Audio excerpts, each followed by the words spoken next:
இப்போ வந்து அடுத்த மெத்தடில் வந்து நான் வந்து அடுத்த பர்கர் செய்ய போகிறேன். அது வந்து எக் வச்சு செய்ய போகிறேன். பர்கர் எடுத்தாச்சு, பன் எடுத்தாச்சு. இப்போ மைனஸ் வந்து எங்களுக்கு ஏற்ற அளவு வந்து கொஞ்சமாக அதில் சேர்த்துட்டு லட்டீஸும் வந்து வச்சாச்சு. அதோட டொமேட்டோவும் ஓனியனும் வந்து அதில் ஆட் பண்ணுறோம். அதை ஸ்கிப் பண்ணலாம், உங்களுக்கு டொமேட்டோ விருப்பம் இல்லைன்னு சொன்னால் ஸ்கிப் பண்ணி விடலாம். இப்போ வந்து ஃபில்லட் பர்கர் வந்து வச்சுருக்கோம். அதே முதல் செய்த மாதிரி தான். அது கொஞ்சம் ஹீட்டாக இருக்கி நாங்கள் சீஸ் ஸ்லைஸை வந்து அதில் ஆட் பண்ணினோம்னு சொன்னால் அது மெல்ட் ஆகும். அப்போ ஓகே இருக்கும்.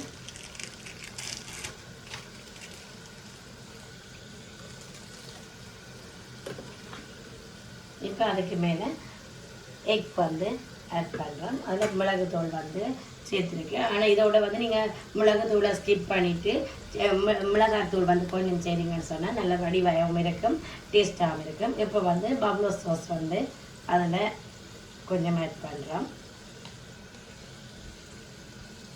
ஓகே, இப்படி எடுத்தால் விருப்பமாக சாப்பிடுவாங்க. வித்தியாசமான மாதிரி நாங்கள் செய்து கொடுத்த மாதிரி சொன்னால் விருப்பமாக சாப்பிடுவாங்க.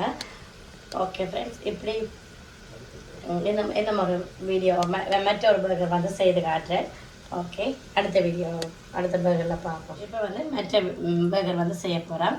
அது வந்து கிட்ஸுக்கு வந்து இப்போ நீங்கள் வந்து இந்த சீஸ் வந்து எடுத்தீங்கன்னு சொன்னால் நல்ல வந்து இப்போ இது மயம் இல்லாமல் சீஸ் வந்து செய்து சின்ன பிள்ளைகளுக்காக வேண்டியது நல்ல டேஸ்ட்டாகவும் இருக்கும், விரும்பி சாப்பிடுவினோம்.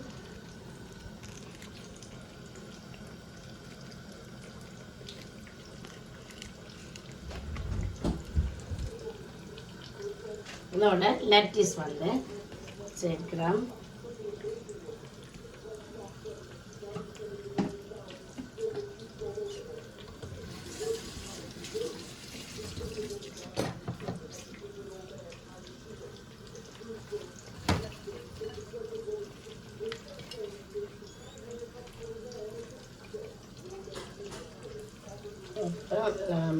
வந்து சிப்ஸ் மரக்கள் சேர்த்துட்டு இப்படி கொடுத்தோம்னு சொன்னால் மயம் இல்லாமல் இந்த சீஸும் டேஸ்ட்டாக இருக்கும். அப்படி சாப்பிடுவேன். இப்போ இது ஒரு சுமார் நோம்பெல்லாம் வந்து எல்லாருமே நோம்பெல்லாம் ரெடிமேடாக தான் மேடி செய்கிறது. இப்படி வீட்லேயும் செய்து கொடுக்கலாம். கடையில் நம்ம ரெண்டு மாட்டில் வீட்லேயும் நாங்கள் டக்குன்னு இப்படி செய்து கொடுக்கலாம்.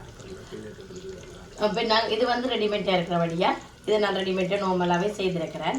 அடுத்தது வந்து ஃபில்லட் பர்கர் நாங்கள் வந்து வீட்லேயே எப்படி செய்யலாம்ன்றதை அடுத்த வீடியோவில் பார்ப்போம். இதே மாதிரி நீங்கள் செய்து பாருங்கள் ஃப்ரெண்ட்ஸ். அடுத்த வீடியோவில் சந்திக்கிறேன். தேங்க்யூ, பாய்.